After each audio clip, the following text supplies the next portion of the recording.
BCCI முன்னாள் தலைவர் ஸ்ரீனிவாசனை இந்திய கிரிக்கெட் அணி கேப்டன் தோனி சென்னையில் இன்று சந்தித்து பேசியுள்ளார். இந்த சந்திப்பு குறித்த கூடுதல் தகவல்களை நமது செய்தியாளர் பிரசாத்திடம் கேட்கலாம். பிரசாத், வணக்கம். இன்னைக்கு பிசிசிஐனுடைய முன்னாள் தலைவர் ஸ்ரீனிவாசனை கேப்டன் தோனி சந்திச்சு பேசியிருக்காரு. இந்த சந்திப்பு எதற்காக நடைபெற்றதுன்னு ஏதாவது தகவல் சொல்லியிருக்காங்களா?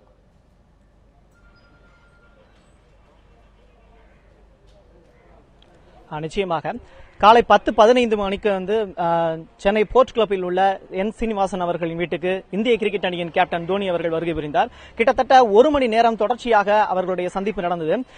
என் சீனிவாசன் அவர்களை பொறுத்தளவில் கிட்டத்தட்ட 2 ஆண்டு இந்த சென்னை சூப்பர் கிங்ஸ் அணிக்கு தடை விதிக்கப்பட்டிருந்தது. இது உச்சநீதிமன்றத்தில் இந்த வழக்கு நிலுவையில் இருக்கக்கூடிய இந்த சமயத்தில் சென்னை சூப்பர் கிங்ஸ் அணியின் ஓனருமான என் சீனிவாசன் அவர்களை இந்திய கிரிக்கெட் அணியின் கேப்டன் தோனி சந்தித்துள்ளது குறிப்பிடத்தக்கது.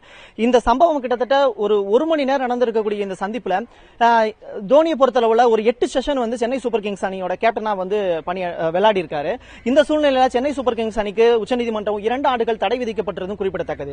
கொஞ்ச நாளைக்கு முன்னாடி நடந்த தேர்தலில் பிசிசிஐயோட தலைவர் பதவியிலிருந்து சீனிவாசன் அவர்கள் நீக்கப்பட்டிருக்காங்க. அதனைத் தொடர்ந்து புதிய தலைவரும் தேர்ந்தெடுக்கப்பட்டிருக்கக்கூடிய இந்த சூழ்நிலையில சென்னை போர்ட் கிளப்ல இருக்கக்கூடிய என் சீனிவாசன் அவர்களின் வீட்டில் இந்திய கிரிக்கெட் அணியின் கேப்டனான தோனி சந்திச்சு பேசியிருப்பது ஒரு மிகப்பெரிய ஒரு எதிர்பார்ப்பை ஏற்படுத்தியிருக்கு. அடுத்து கிரிக்கெட்ல என்ன நடக்க போகுது அப்படிங்கிறது. ஏன்னா இப்போ ஐபிஎல் சேர்மனாவும் என் சீனிவாசன் அவர் இருக்கிறதுனால இந்திய கிரிக்கெட் அணியின் கேப்டன் தோனி இந்த சமயத்தில் பேசி இருக்கிறது என்ன வகையான மாற்றங்கள் ஏற்படுத்த போகுது அப்படிங்கிறது ஒரு கேள்விக்குறியா இருக்கு. இப்போ சமீபத்தில் கிடைத்த ஒரு தகவல் பாத்தீங்கன்னா, இப்ப விஷுவல்ல நீங்க பார்க்கக்கூடிய காட்சி மத்திய இணையமைச்சர் திரு பொன் ராதாகிருஷ்ணன் அவர்கள் என் சீனிவாசன் அவர்களை சந்திச்சிருக்காங்க. சந்திச்சுட்டு அவர் வெளியில் வரக்கூடிய காட்சியை பாக்குறோம். சார், என்ன சார் பேசுனீங்க? லைவ்ல போயிட்டு இருக்கு சார். கேள்விக்கு வேண்டாம், இது தனிப்பட்ட விஷயம்.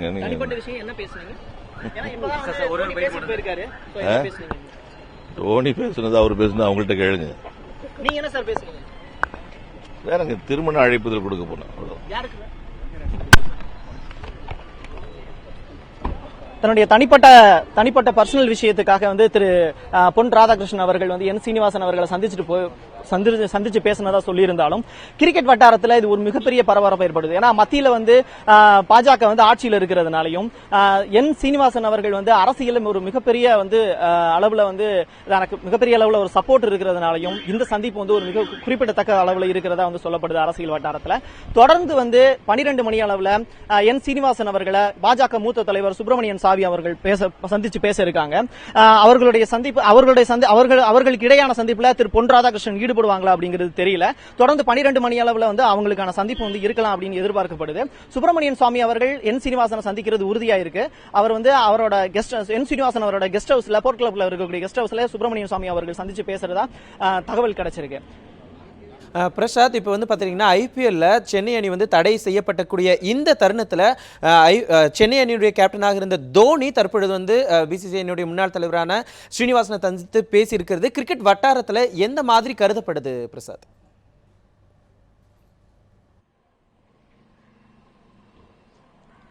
நிச்சயமா ஒரு மிகப்பெரிய மாற்றம் நடக்கும்னு சொல்லலாம். ஏன்னா இங்க நமக்கு கிடைத்த தகவலின்படி திரு என் சீனிவாசன் அவர்களை இந்திய கேப்டன் தோனி சந்திக்கிறதுங்கிறது ஒரு மிகப்பெரிய மாற்றத்தை ஏற்படுத்தும் தான் சொல்லலாம். ஏன்னா இப்போ விராட் கோலியோட ஆதிக்கம் இந்திய கிரிக்கெட் அணியில மிகப்பெரிய அளவுல ஆதிக்கம் அதிகமாயிருச்சு.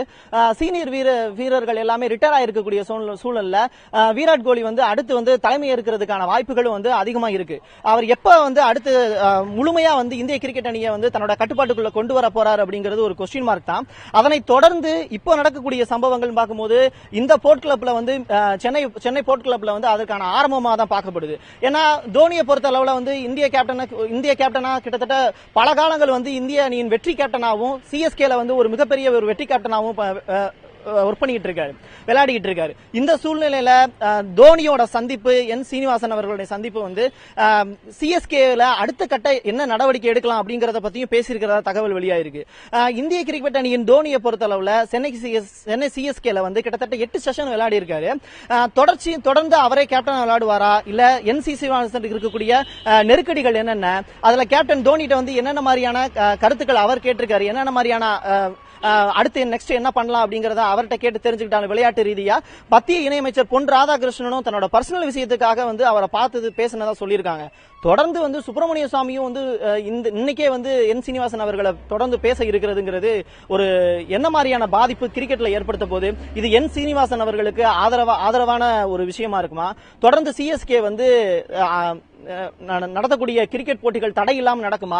ஏன்னா உச்சநீதிமன்றத்தில் வந்து லோதா கமிஷன் வந்து வழக்கு வந்து நிலுவையில் இருக்கக்கூடிய இந்த சமயத்துல 2 ஆண்டு வந்து சிஎஸ்கேக்கு வந்து தடை விதிக்கப்பட்டிருக்க இந்த சூழ்நிலையில இந்த சந்திப்பு அப்படிங்கிறது எத்தகைய மாற்றத்தை ஏற்படுத்த போகுது அப்படிங்கிறது மதியம் வந்து 12 மணிக்கு வந்து சுப்பிரமணியன் சாமி வந்து என் சீனிவாசன் வந்து பேசினதுக்கு அப்புறம் தெரியும். ஏன்னா மத்தியில வந்து அவங்களோட ஆட்சி நடக்கிறதுனால என்ன மாதிரியான மாற்றங்கள் வந்து இருக்க போகுது அப்படிங்கிறத பொறுத்திருந்து தான் பார்க்கணும். நிச்சயமாக பிரசாத், பிசிசிஐனுடைய முன்னாள் தலைவரான ஸ்ரீனிவாசனை சந்தித்தது குறித்து பல கள தகவல்களை நேரடியாக தந்தீங்க. உங்களுடைய தகவல்களுக்கு நன்றி பிரசாத்.